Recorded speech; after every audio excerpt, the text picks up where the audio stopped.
Somewhere in your city right now, there is a person giving someone directions with total confidence, and that person is about to get them lost, and neither of them will ever know it happened, because the person giving directions felt just as certain as someone who actually knew the way. And that feeling, that specific feeling of being sure, is the most dangerous thing the human brain produces, because it does not come with a warning label. It does not announce itself as false. It feels identical whether you are right or catastrophically wrong. And that is the story we are going to sit inside for the next few minutes.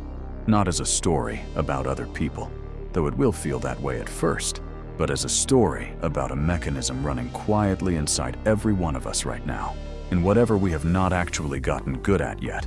And by the end of this, you will not be able to unsee it, not in the people around you, and not in yourself.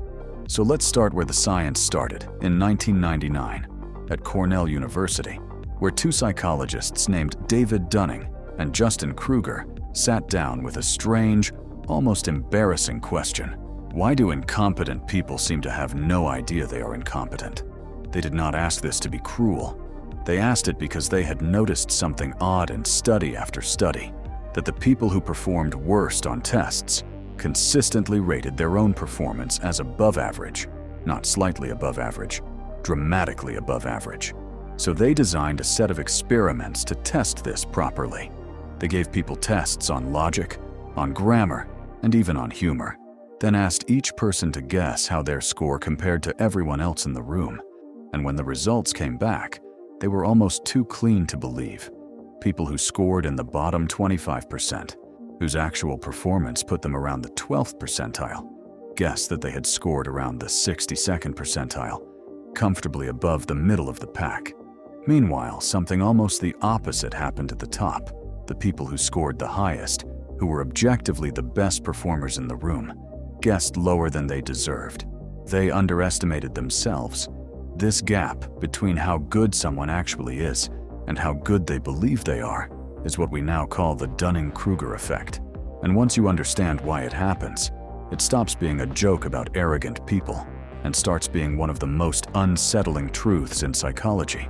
Because the explanation is not that unskilled people are lazy or careless or trying to fool anyone. The explanation is stranger than that. It turns out that the exact skill you need to perform well at something is the same skill you need to judge good performance in that field. Think about that for a second. If you do not understand grammar, you cannot spot bad grammar, including your own.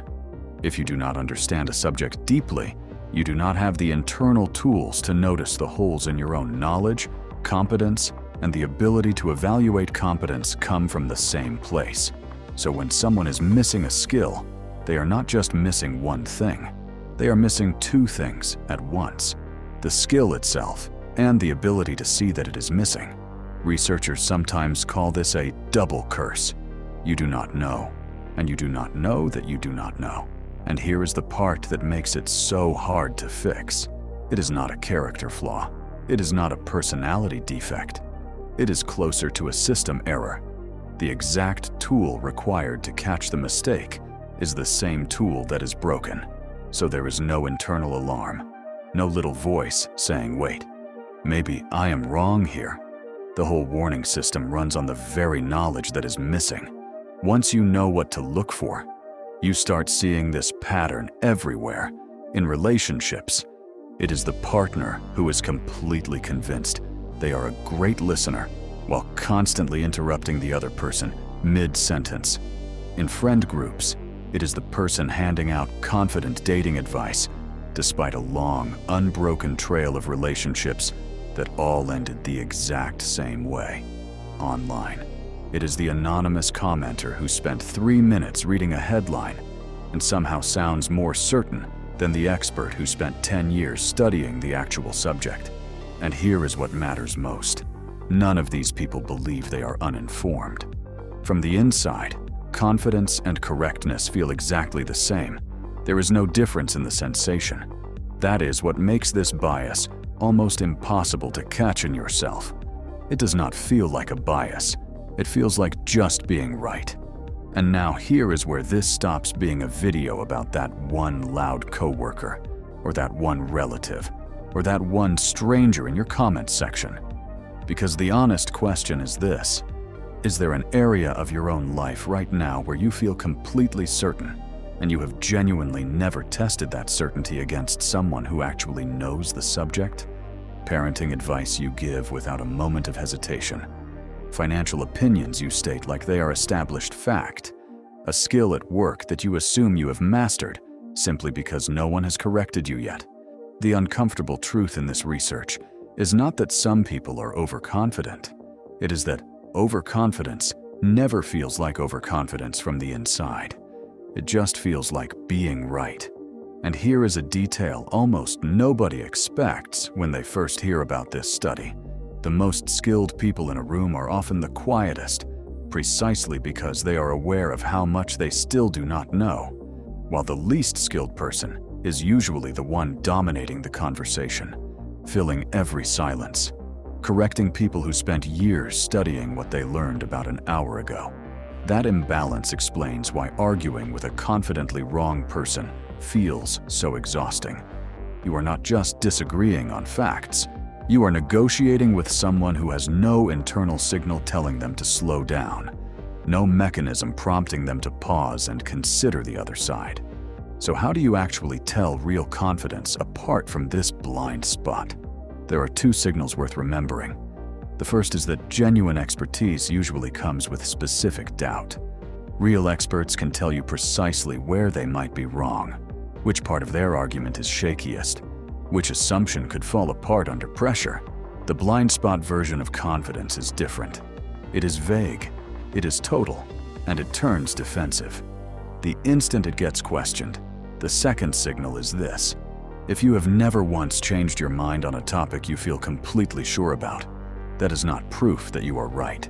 It might simply mean you have never let in enough new information to be proven wrong. And this naturally raises the question: so what do you actually do with this? The fix is not to doubt yourself constantly, because that just builds a different trap out of chronic insecurity. Walking around second-guessing every thought is not wisdom. It is just a new kind of paralysis. The real fix is smaller and honestly more uncomfortable. It is to get genuinely curious about the exact spots where you feel most certain, and ask yourself one simple question: what would have to be true for me to be wrong here? That single question does something most people never do. It opens a door that overconfidence usually keeps sealed shut.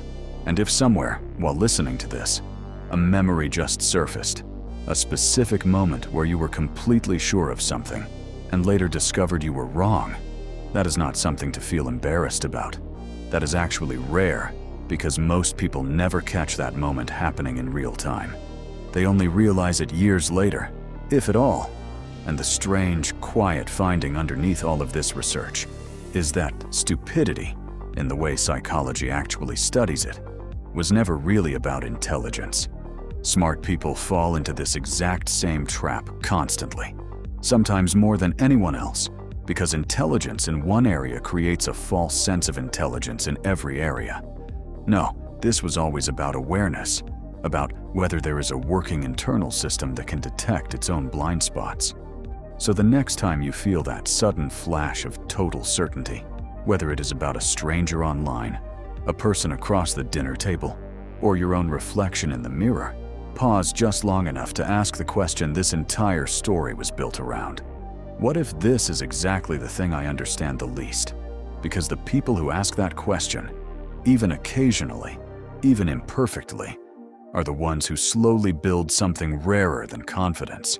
They build actual understanding, and that difference, small as it sounds, ends up shaping almost everything else in a life. Who you trust, who you listen to, how you handle being wrong, and whether you ever notice the gap before someone else has to point it out for you.